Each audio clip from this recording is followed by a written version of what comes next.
সোনাপুর গ্রামে বাস করত এক চাষি। চাষি ছিল যেমন কিপটে তেমন হিংসুটে আর বদমেজাজি। একদিন চাষি বাজার থেকে ফেরার পথে একটা ভিক্ষুককে বলল, বাবা, আমাকে একটু সাহায্য করো বাবা। সাহায্য? তা কি দিয়ে সাহায্য করব শুনি? বাবা, আমাকে কিছু পয়সা দাও। কাল থেকে কিচ্ছুটি খাইনি, খিদের জন্য যে হাঁটতে পারছি না। আমি তো দেখছি তুমি হাঁটছো, তাহলে মিথ্যে বলছো কেন? বাবারে, তুমি হয়তো চোখে দেখছো আমি হাঁটছি, কিন্তু সত্যি এটাই যে আমার পায়ে যে কোনো শক্তি নেই। এই সরো তো এখান থেকে, তোমার এই ঢং দেখার মতো সময় আমার কাছে নেই। এই বাজার সদাই নিয়ে এক্ষুনি বাড়ি ফিরতে হবে। টাকা দাও। কোত্থেকে যে আসে এরা তা কে জানে। ভিক্ষুকটিকে সরিয়ে দিয়ে চাষি সেখান থেকে বাড়ি চলে গেল। বাড়িতে গিয়ে বউকে বলল, ওই গো গিন্নি, বলি কোথায় গেলে? কি হয়েছে? ও, সবজি এনেছো বুঝি? কই দেখি আজ কেমন সবজি আনলে। চাষির বউ বাজারের ব্যাগ থেকে সব মাছ সবজি বের করলো। বের করেই তো সে অবাক হয়ে গেল। ও মা, এটা কি সবজি এনেছো গো? পোকা বেগুন, পচা টমেটো আর এই পচা মাছ। বলি, এই বাজার তুমি কি করতে করেছো শুনি? এর চেয়ে ভালো তো আমাদের গরুর খাবার। আর বলো না গিন্নি, বাজারে মাছ সবজিতে খুব দাম। এত দাম দিয়ে মাছ সবজি না কিনে একটু দাগিতা খেলে কি হয়? ভালোটা রান্না করলে যে স্বাদ হবে, এই পচাটা রান্না করলেও সেই স্বাদই হবে। নিকুচি করেছে তোমার এই মাছ সবজির। আজকের পর থেকে আর যদি কোনোদিনও এমন বাসি পচা সবজি আনো, সেগুলো সহ রান্না করে তোমাকে খেতে দিব। এমন সময় তাদের বাড়ির পাশে এক প্রতিবেশী এলো তাদের বাড়িতে কয়েকটা ঝাল নিতে। সে এসে চাষির বউকে বলল, ভাবি, তোমাদের কি ঝাল আছে? আমাকে কয়েকটা ঝাল দেওয়া যাবে গো? নাই, আমাদের একটা ঝালও নাই। গিন্নি, আমি তো এই মাত্র বাজার থেকে এলাম, আগে বলবে না যে বাড়িতে কোনো ঝাল নাই? কে বলেছে তোমাকে ঝাল নাই? ঝাল আছে তো। দাঁড়াও ভাবি, আমি এক্ষুনি তোমাকে ঝাল এনে দিচ্ছি। সুমা ঘর থেকে সৌমিকে ঝাল এনে দিল।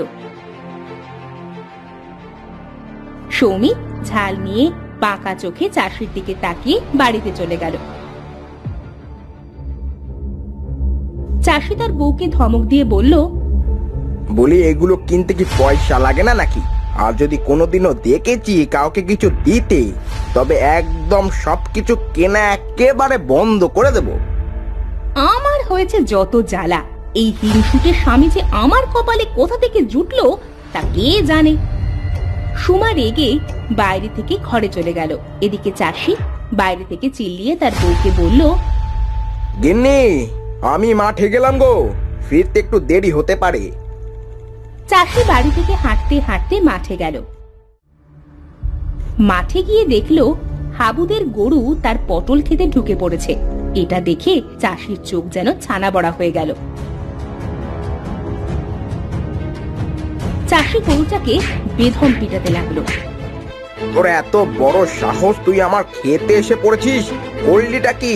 আমার ক্ষেতটা একেবারে নষ্ট করে দিলি। হাবু মাঠে এসে দেখলো চাষি তার গরুটাকে ধরে বেদম ভাবে পিটাচ্ছে। হাবু দৌড়ে গিয়ে চাষিকে বলল, আরে ভাই, করছো নাকি? তুমি যেভাবে আমার গরুটাকে পেটাচ্ছ, ওর দেখো তো জিভটা একদম বেরিয়ে গেছে। আবুর বাচ্চা, তোর গরু আমার ক্ষেতটা করলো কি দেখ।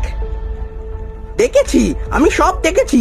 আমার গরুটা আমি এই মাত্র ছেড়ে দিলাম, আর সাথেই তোমার ক্ষেতে এসে ঢুকেছে। বলি, অবলা জন্তু এমন করে পেটালে হয় বলো? মনে কি তোমার একদম দয়া মায়া কিচ্ছু নেই? এই যা তো আমার সামনে থেকে, আমি যেন আর দ্বিতীয় দিন এই গরু আমার ক্ষেতের আইলেও না দেখি। হাবু দুঃখী ভরা মনে তার গরুটা নিয়ে বাড়ি ফিরে গেল। এদিকে চাষিও বাড়ি ফিরে এলো। পরের দিন সকালে দেখলো তার বউ গরুটাকে খেতে দিচ্ছে। চাষি তার বউকে বলল, গিন্নি, এই গরুকে এত মাকিয়ে ঝুঁকিয়ে কি খেতে দিচ্ছ? কেন, গরুকে মানুষ কি খেতে দেয় না? শোনো, গরু ছাগলের এত কি করতে খেতে দিতে হয়? বেশি খেতে দিলেই পশুজাত লোভী হয়ে যায়, তাই একদম কম করে খেতে দেবে, কেমন? মা গো মা, কি সর্বনেশে কথা! এই অবলা প্রাণীকে নাকি কম খেতে দেব? আজকে কান খুলে এই একখানা কথা শুনে রাখো, আজ থেকে তোমার এক বেলার ভাত 3 বার করে ভাগ করে দিব। সে কথা আর বলতে গিন্নি, আমি তো সব সময় ভাত কমই খাই, আর তোমরাও যেন কম খেতে পারো সেই জন্যই তো পচা সবজি পচা মাছ কিনি। কি বুদ্ধি রে বাবা! আমাদের যে একখানা মেয়ে আছে, তোমার কি সেদিকে খেয়াল আছে? তোমার কি একবারও মনে হয় না যে আমাদের ছোট্ট মেয়েটাকে একটু ভালো মন্দ কিছু খাওয়াই? এমন সময় চাষির ছোট্ট মেয়ে শিমু এসে চাষিকে বলল, বাবা, ও বাবা, বাবা, টুনির মা আজ গোস্ত রান্না করেছে, চলো না বাবা, বাজার থেকে আমরাও গোস্ত কিনে আনি। আজ বাজারে গোস্ত বিক্রি হচ্ছে না মা, এবার বাজারে যখন গোস্ত উঠবে তখন আমি কিনে আনবো, কেমন? সবাই শুধু গোস্ত খায়, আমার বাবাই শুধু গোস্ত কেনে না।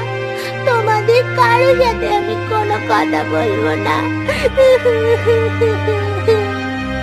অনেক বড় পাপ করেছি, তার জন্য এমন স্বামী আমার কপালে জুটেছে।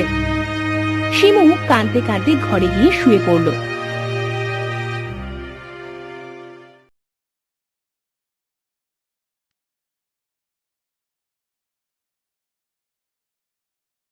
পরের দিন সকালে শিমুর খুব জ্বর হলো, এত জ্বর হলো যে সে অচেতন হয়ে পড়ে রইল। শিমুর মা তখন শিমুকে ডাকতে গেল, শিমু, মা, ও শিমু, ওঠ মা, এত বেলা হলো, উঠে হাত মুখ ধুয়ে নে মা। এত ডাকার পরেও যখন শিমু কোনো সাড়া দিচ্ছিল না, তখন শিমুর মা মেয়ের গায়ে হাত দিয়ে দেখলো মেয়েটার গা জ্বরে পুড়ে যাচ্ছে। মারে, এটা তোর কি হলো? তোর এত জ্বর কি করে হলো? কথা বল মা। এদিকে চাষি তার পটল খেতে পটল তুলছিল, তখন আগের দিনে সেই ভিক্ষুকটা এসে চাষিকে বলল, বাবা, আমায় 2টো পটল দাও না, বাড়িতে কোনো সবজি নেই।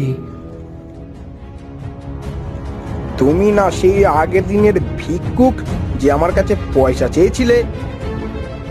যাক, তাও চিনতে পারলে।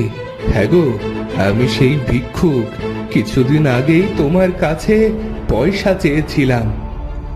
তোমাকে দেওয়ার মতন আমার কাছে কোনো সবজি নেই, বারবার এসে শুধু আমাকেই জ্বালাও কেন? যাও এখান থেকে। ভিক্ষুকটি চাষির দিকে তাকিয়ে মুচকি হেসে সেখান থেকে চলে গেল। একটু পরে চাষি মাঠ থেকে বাড়ি ফিরে দেখল তার মেয়ের ভীষণ জ্বর, একেবারে নাজেহাল অবস্থা। এই সময় মেয়েটার আবার জ্বর হলো কি করে? ওগো, মেয়েটা সেই সকাল থেকে বেহুশ হয়ে পড়ে আছে, চলো না আমরা মেয়েটাকে নিয়ে ডাক্তারের কাছে যাই। মাথায় একটু জল পট্টি দাও, ঠিক হয়ে যাবে। ডাক্তারের কাছে নিয়ে যাওয়ার মতো টাকা আমার কাছে নেই। এটা তুমি কি কথা বলছো? মেয়েটাকে দেখো কত অসুস্থ, আমরা ওকে ডাক্তার না দেখালে মেয়েটা যে আমার মারা যাবে। জ্বর আসলে কেউ মরে না গিন্নি, আজ দেখো জ্বর যদি না সারে তবে কাল নিয়ে যাব।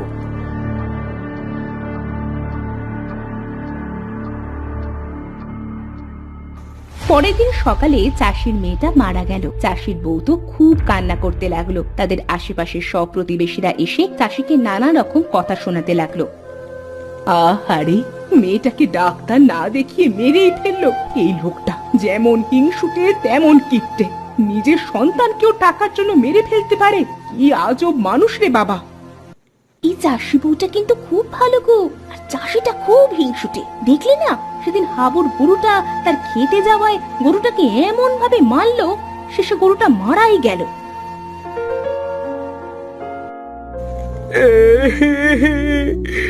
ভুল হয়েছে আমার জন্যই আজ আমার মেয়েটা মারা গেল। মারে, জানি তুই আমাকে ক্ষমা করবি না, আমার যে তোর কাছে ক্ষমা চাওয়ার মুখ নেই মা। এমন সময় সেই ভিক্ষুকটা চাষির বাড়ি এসে চাষিকে বলল, তুই খুব হিংসুটে একটা লোক।